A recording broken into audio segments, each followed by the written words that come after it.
بسم اللہ الرحمن الرحیم الحمد للہ وکفا وسلام علی عبادہ الذین اصطفیٰ۔ اللہ تعالیٰ فرماتا ہے وَاذْكُرْ فِي الْكِتَابِ اسماعیل، اور تذکرہ کیجئے اس کتاب میں اسماعیل علیہ السلام کا بھی، اِنَّهُ كَانَ صَادِقَ الْوَعْدِ وَكَانَ رَسُولًا نَبِيًّا، یقیناً وہ وعدے کے سچے تھے اور رسول نبی تھے۔ وَقَانَ يَعْمُرُ أَهْلَهُ بِالصَّلَاةِ وَالزَّكَاةِ وَكَانَ عِندَ رَبِّهِ مَرْضِيًّا، وہ اپنے گھر والوں کو نماز اور زکوٰۃ کا حکم دیا کرتے تھے اور اپنے رب کے نزدیک ایک پسندیدہ انسان تھے۔ السلام علیکم ورحمۃ اللہ وبرکاتہ۔ جیسا کہ پیچھے ہم نے ذکر کیا کہ اللہ نے ابراہیم علیہ السلام کو ایک نیک، صالح اور صابر بیٹا عطا کیا، یعنی حضرت اسماعیل علیہ السلام۔ حضرت ابراہیم علیہ السلام کو اپنی اولاد بے حد محبوب تھی۔ آخر 86 سال کے بعد جا کے اولاد نصیب ہوئی تھی۔ ابراہیم علیہ السلام ویسے ہی اپنے رب کے بے انتہا نزدیک تھے، پر اب اسماعیل علیہ السلام کی آمد کے بعد ان کی خوشی اور شکر گزاری میں مزید اضافہ ہو گیا۔ پر بی بی سارہ کو احساس ہوا کہ اب ابراہیم علیہ السلام کی توجہ کا مرکز ان کا بیٹا حضرت اسماعیل علیہ السلام اور اسماعیل علیہ السلام ہے، یعنی بی بی ہاجرہ۔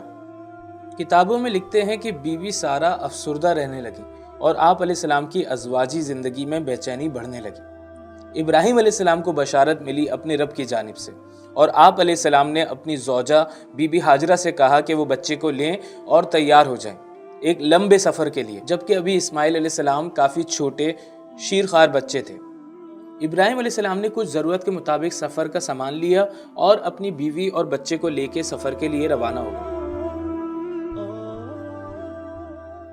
مکہ کی جانب ہجرت، یہ ایک طویل سفر تھا۔ فلسطین سے نکل کے آپ علیہ السلام اپنے بیوی بچے سمیت کئی دنوں تک چلتے رہے۔ رستے میں کئی وادیاں، نہریں، پہاڑ، دھوپ، چھاؤں سب پار کرتے ہوئے آپ پہنچے ایک ایسی جگہ جہاں کوئی انسان، کوئی جانور، کوئی سبزہ نہ تھا۔ دور دور تک پانی کا کوئی نام و نشان نہ تھا۔ یہ ایک دم ریتیلا، بنجر و بیابان علاقہ تھا۔ جیسا کہ ابراہیم علیہ السلام کو بشارت دی گئی تھی، آپ وادی مکہ پہنچ گئے۔ یہ وہی میدان تھا جہاں آپ علیہ السلام کے والد آدم علیہ السلام، شیس علیہ السلام، ادریس علیہ السلام اور ان کی قوم آباد تھی، جہاں کبھی ندیاں بہتی تھیں، گھنے باغات تھے، پر دیکھتے ہیں کہ آج وہاں سوکھا ریگستان ہے۔ بے انتہا گرمی اور چھاؤں دور دور تک دکھائی نہیں دیتی، اوپر سے تھکاوٹ۔ بوجھل بی بی ہاجرہ بچے کو لے کے وہاں بیٹھ گئی، اسی مقام پہ جہاں آج زمزم ہے۔ ابراہیم علیہ السلام نے ان کے پاس ایک کھجور کا تھیلا اور پانی کا ایک مشکیزہ رکھ دیا، اور پھر آپ علیہ السلام وہاں سے چلنا شروع ہو گئے۔ بغیر کچھ کہے، بغیر کچھ بتائے بی بی ہاجرہ نے ان کو پکارا، پر حضرت ابراہیم علیہ السلام نے ان کی طرف پلٹ کے نہیں دیکھا، نہ ان کو کوئی جواب دیا۔ تو مورخین لکھتے ہیں کہ جب سیدنا ابراہیم علیہ السلام ان کو چھوڑ کر جانے لگے تو بی بی ہاجرہ بھاگیں اور حضرت ابراہیم علیہ السلام کے کپڑوں کے ساتھ چمٹ گئیں اور عرض کی کہ اے ابراہیم، اس وقت ہمیں چھوڑ کر کہاں جا رہے ہو؟ ہمارے پاس نہ تو کوئی خرچہ خوراک ہے اور نہ ہی کوئی رہنے سہنے کا انتظام۔ حضرت ابراہیم علیہ السلام نے پھر بھی جواب نہ دیا، بار بار پوچھتی رہی کہ یہاں کہاں چھوڑ کے جا رہے ہو، یہاں تو زندگی کے کوئی آثار نہیں۔ پر جب انہوں نے دیکھا کہ بہت اصرار کے باوجود حضرت ابراہیم علیہ السلام نے کوئی جواب نہ دیا، تو بی بی ہاجرہ نے عرض کیا کہ کیا اللہ نے آپ کو اس کا حکم دیا ہے؟ حضرت ابراہیم علیہ السلام نے فرمایا ہاں۔ تو بی بی ہاجرہ ایک دم مطمئن ہو گئی اور آپ نے کہا بس اب اللہ تعالی ہمیں ضائع نہیں کرے گا۔ یہ کہہ کے وہ واپس اسماعیل علیہ السلام کے پاس جا کے بیٹھ گئیں، اسی مقام پہ جہاں پر آج آب زمزم ہے۔ دیکھتے ہی دیکھتے ابراہیم علیہ السلام ان کی نظروں سے اوجھل ہو گئے۔ جب ابراہیم علیہ السلام ان سے دور نکل گئے اور انہوں نے دیکھا کہ اب نہ ماں نہ بچہ دونوں دکھائی نہیں دیتے، تو آپ علیہ السلام نے بیت اللہ کی جانب رخ کیا اور اپنے رب سے دعا کی۔ فرمایا اے اللہ، اے پروردگار، میں نے اپنی اولاد میدان یعنی مکہ جہاں کھیتی نہیں ہے، تیرے عزت و ادب والے گھر کے پاس لا بسائی ہے۔ اے پروردگار، تاکہ یہ نماز پڑھیں، تو لوگوں کے دلوں کو ایسا کر دے کہ ان کی طرف جھکے رہیں اور ان کو میووں سے رزق عطا فرما تاکہ یہ تیرا شکر ادا کرے۔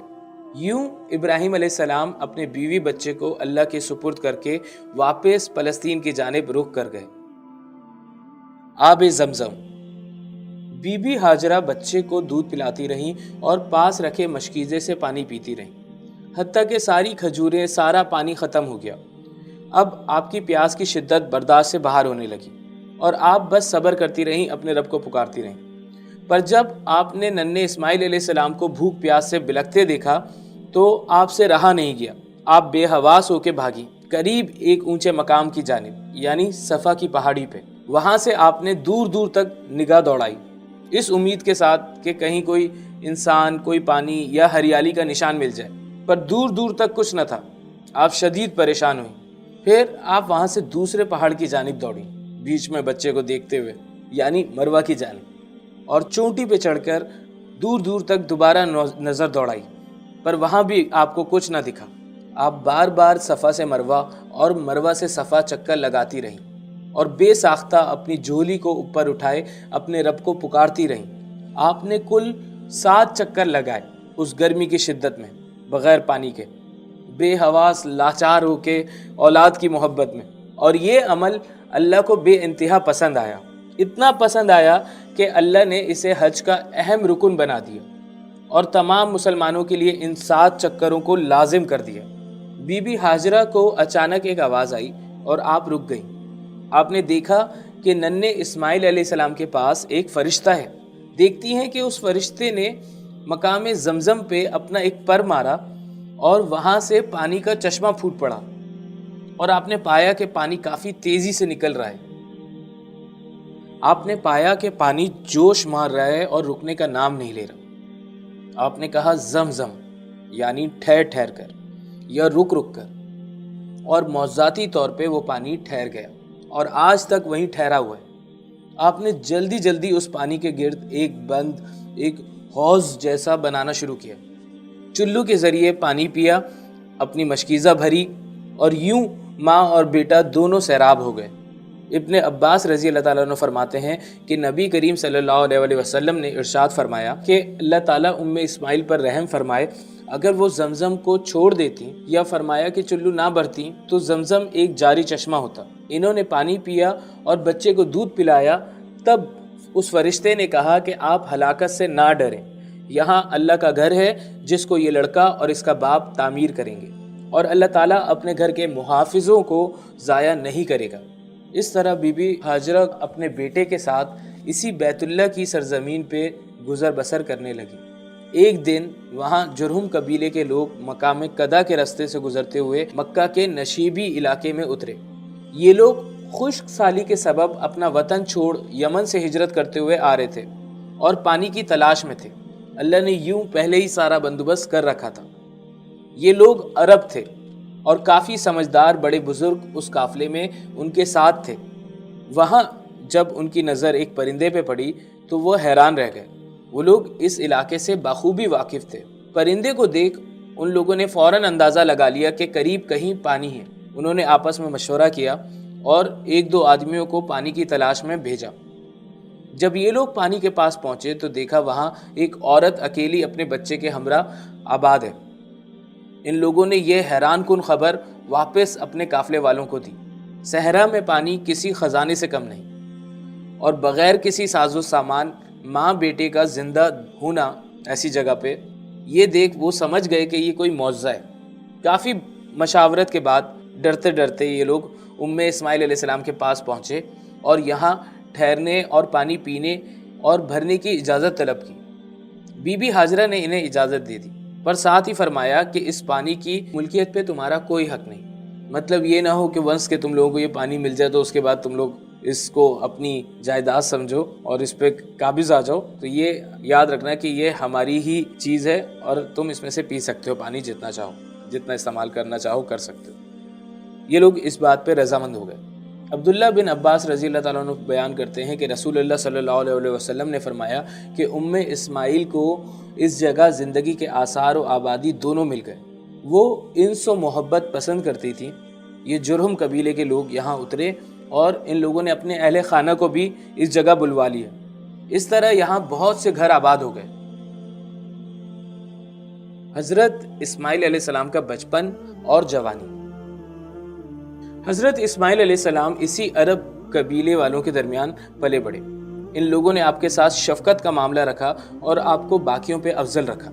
یہ سب لوگ آپ کی اور آپ کی والدہ کی بے انتہا عزت کرتے کیونکہ یہ لوگ واقف تھے کہ انہی کے سبب یہاں آبادی ممکن ہو سکی، اور یقیناً یہ دونوں ماں بیٹے اللہ کے نزدیک ہیں، لہٰذا یہ لوگ آپ لوگوں کا خیال رکھتے اور کسی بھی قسم کی تکلیف یا ایذا پہنچانے سے ڈرتے۔ یوں راحت و سکون کے ساتھ وادی مکہ میں دن گزرتے گئے۔ حضرت اسماعیل علیہ السلام نے انہی لوگوں کے ساتھ بچپن گزارا، انہی لوگوں کے درمیان عربی سیکھی، نہ صرف سیکھی بلکہ آپ کو عربک، لنگوسٹک، لٹریچر اور پوٹری میں عبور حاصل تھا، مینز آپ شاعری سے واقف تھے۔ آپ علیہ السلام نے سیکھا کہ کس طرح جنگلی گھوڑوں کو پکڑا جائے اور کیسے ان کو قابو کیا جائے، کیسے ان کو پالتو بنایا جائے۔ آپ اس فن میں ماہر تھے۔ آگے چل کے آپ نے انہی عرب قبیلے کی لڑکیوں سے شادی کی۔ اس طرح یہ آل اسماعیل دوبارہ سے عرب کہلانے لگے۔